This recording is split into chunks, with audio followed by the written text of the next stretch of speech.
નમસ્કાર, હું દીપલ. આપ જોઈ રહ્યા છો ગાંધીનગરની સૌપ્રથમ web news channel live Gandhinagar. તો આવો નિહાળીએ આજનું જીવતું ધબકતું ગાંધીનગર લાઈવ ગાંધીનગરની નજરે. જૈન સોશિયલ ગ્રુપ ગાંધીનગર દ્વારા આયોજિત રંગોત્સવ સ્નેહ મિલનનો કાર્યક્રમ 130 સભ્યોની હાજરીમાં ખૂબ જ સુંદર રીતે સંપન્ન થયો. સૌ પ્રથમ સભ્યોએ સાથે મળીને તિલક હોળીથી એકબીજાને રંગોત્સવની શુભકામનાઓ પાઠવી. ત્યારબાદ નવકાર મંત્રના પઠનથી કાર્યક્રમની શરૂઆત કરવામાં આવી. ગ્રુપના કારોબારી સભ્ય શ્રી મનવેશભાઈ, ભાવિના બહેન શાહ અને તેમના પરિવાર દ્વારા સુંદર ગ્રુપ ગેમ રમાડવામાં આવી.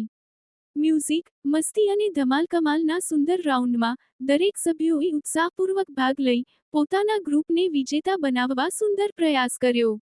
મનોરંજનથી ભરપૂર રમતોને માણ્યા બાદ સહુ ભોજન માટે જોડાયા.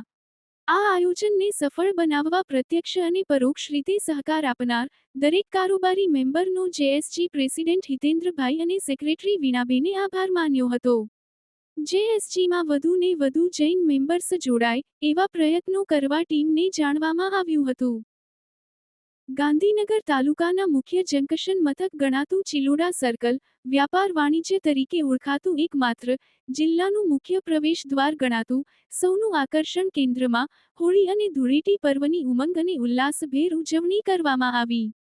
જ્યારે દર વર્ષની પરંપરા મુજબ ધૂળેટીના દિવસે યુવક મંડળ દ્વારા મહાકાળી માતાજીનો ખેલ કાઢવાની પ્રથાનું ઉમંગ અને આનંદ સાથે ખેલૈયાઓએ વિવિધ પાત્રો દ્વારા વેશભૂષા સહિત ખેલ કાઢવામાં આવ્યો હતો.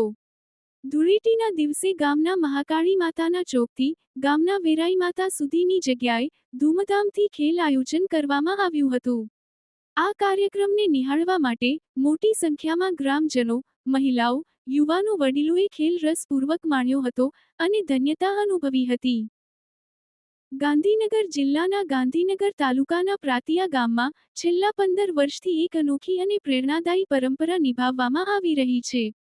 ગામના સરદાર પટેલ યુવક મંડળ દ્વારા દર વર્ષે ધૂળેટીના પવિત્ર દિવસે સ્મશાનમાં વિશેષ સફાઈ અભિયાનનું આયોજન કરવામાં આવે છે.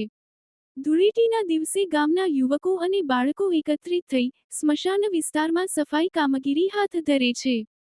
કચરો એકત્રિત કરી યોગ્ય રીતે નિકાલ કરવામાં આવે છે અને સમગ્ર સ્મશાનને પાણીથી ધોઈ સ્વચ્છ બનાવવામાં આવે છે. આ અભિયાનનો હેતુ માત્ર સફાઈ પૂરતો જ નથી, પરંતુ સમાજમાં સ્વચ્છતા, સંસ્કાર અને સામાજિક જવાબદારીનો સંદેશ ફેલાવવાનો પણ છે.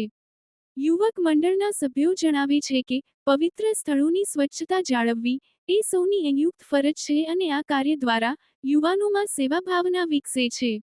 સફાઈ અભિયાન પૂર્ણ થયા બાદ ગામના તમામ યુવકો અને બાળકો સાથે મળીને આનંદ રંગોત્સવ ઉજવે છે. એકબીજાને રંગ લગાવી ખુશીઓ વહેંચે છે અને અંતે સૌ સાથે ભોજન કરી ભાઈચારાનું સુંદર ઉદાહરણ પૂરું પાડે છે. ગામમાં છેલ્લા 15 વર્ષથી સતત ચાલી રહેલી આ પરંપરા અન્ય ગામો માટે પણ પ્રેરણાસ્ત્રોત બની રહી છે.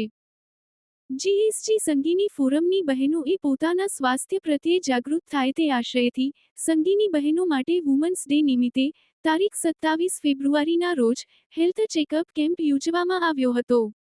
જેમાં પગરવ હોસ્પિટલ ખાતે doctor Jaldhara Patel, gynaec doctor Shailesh Shah, physician doctor Gaurav Savaliya, ophthalmist Vachhani hospital ખાતે ડોક્ટર ગ્રીષ્મા વાછાણી, ડેન્ટિસ્ટની માનવ સેવા હેઠળ વિવિધ ચેકઅપ કરવામાં આવ્યા હતા.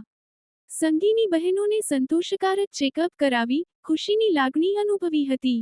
સર્વ કમિટી સભ્યોએ હોસ્પિટલ ખાતે ખૂબ જ સારી રીતે વ્યવસ્થા સંભાળી હતી. સમગ્ર સેવાકીય કાર્યને સફળ બનાવવામાં પ્રમુખ શ્રી કૃષ્ણાબેન કપાસીના માર્ગદર્શન હેઠળ સંગીની બહેનોની કાર્યશીલ ટીમે ભારે જહેમત ઉઠાવી વુમન્સ ડેને યાદગાર બનાવ્યો હતો. તો દર્શક મિત્રો, આપે અનુભવ્યો ગાંધીનગરનો ધબકાર. આપની આસપાસ બનતી આવી જ ઘટનાઓની જાણકારી અમારા સુધી પહોંચાડવા માટે સ્ક્રીન પર દર્શાવેલ નંબર પર વોટ્સએપ દ્વારા અથવા ઈમેલ આઈડી પર મેલ કરીને આપ અમારો સંપર્ક કરી શકો છો. ધન્યવાદ.